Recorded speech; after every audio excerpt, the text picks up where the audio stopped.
Howdy, y'all. It's Reese, aka Bearman Prime, on this April 17th. Welcome back to my Read the Bible in a Year series. Thank you again for joining me.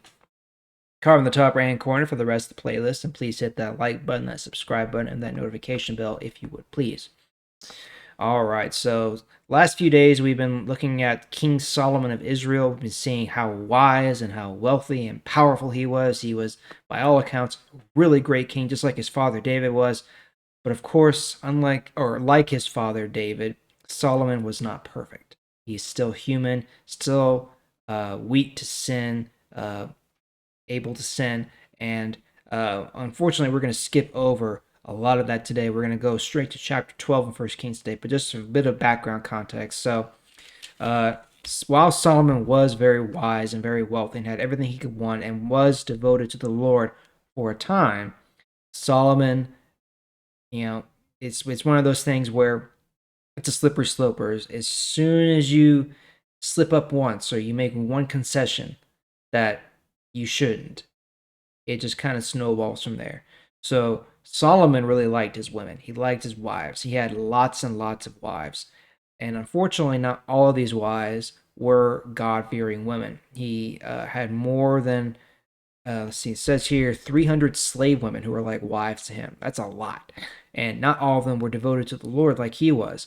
And as he got older, he started to worship these other gods, these idolatrous gods. And unfortunately, that just of course, angered the Lord. And so Solomon's grip on his nation began to slip. He began getting enemies. And then eventually Solomon dies, and his son Rehoboam takes the throne. Rehoboam is his firstborn, I believe. So we're going to talk about Rehoboam and Jeroboam today. So let's go to 1 Kings chapter 12, starting in verse 1. Jeroboam, son of Nebat, was still in Egypt, where he had run away from Solomon. When he heard about Solomon's death, he returned to his city, Zeradah, in the hills of Ephraim.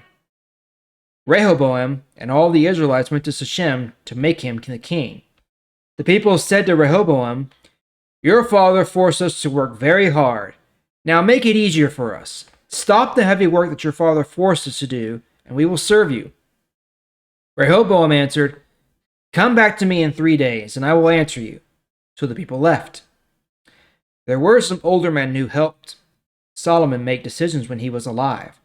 So King Rehoboam asked these men what he should do. He said, "How do you think I should answer the people?" They answered, "If you are like a servant to them today, they will sincerely serve you. If you speak kindly to them, they will always work for you." But Rehoboam did not listen to the advice from the older men. He asked the younger men who were his friends. Rehoboam asked them, "The people said, 'Give us easier work that your father gave us, than your father gave us.' How do you think I should answer them? What should I tell them?" The young men who grew up with him answered, "Those people came to you and said, 'Your father forced us to work very hard. Now make our work easier.' So you should tell them, 'My little finger is stronger than my father's whole body. My father forced you to work hard, but I will make you work much harder. My father punished you with whips, but I will punish you with whips that have sharp metal tips." 3 days later, Jeroboam and all the people came back as Rehoboam had said. King Rehoboam did not listen to the advice from the older men, and he was rude to the people. He did what his friends told him to do and said, "My father forced you to work hard, but I will make you work much harder. My father punished you with whips, but I will punish you with whips that have sharp metal tips." So the king did not do what the people wanted. The Lord caused this to happen. He did this in order to make the promise he made to Jeroboam, son of Nebat, when he sent the prophet Ahijah from Shiloh to speak to him. The Israelites saw that the new king refused to listen to them. So they said to him, "We are not part of David's family, are we? We don't get any of Jesse's land, do we? So, people of Israel, let's go home and let David's son rule his own people." So the Israelites went home. But Rehoboam still ruled over the Israelites who lived in the city of Judah.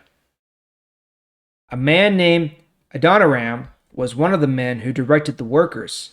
King Rehoboam sent Adoniram to talk to the people, but the Israelites threw stones at him until he died. King Rehoboam ran to his chariot and escaped to Jerusalem. So Israel rebelled against the family of David, and this is how things are even today. When all the Israelites heard that Jeroboam had come back, they called him to a meeting and made him king over all Israel. The tribe of Judah was the only tribe that continued to follow the family of David. Rehoboam went back to Jerusalem and gathered together an army of 180,000 men from the families of Judah and the tribe of Benjamin.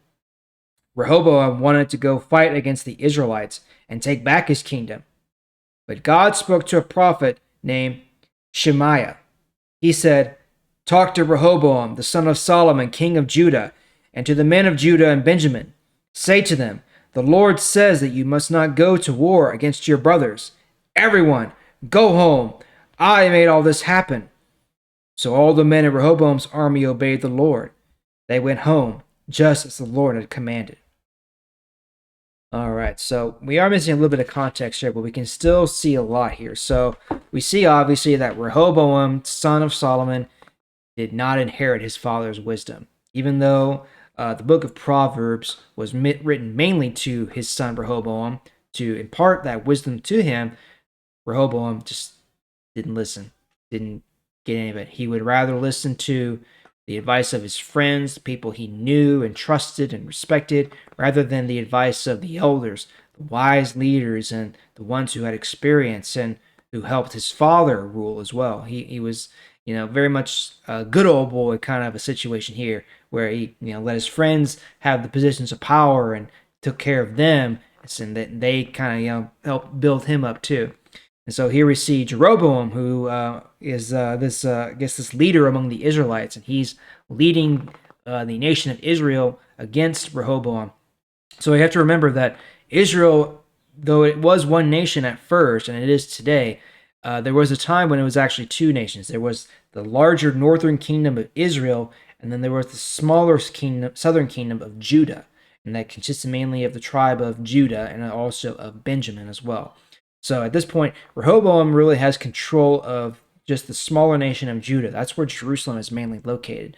And while Jeroboam is in control of the main part of Israel with all the other tribes.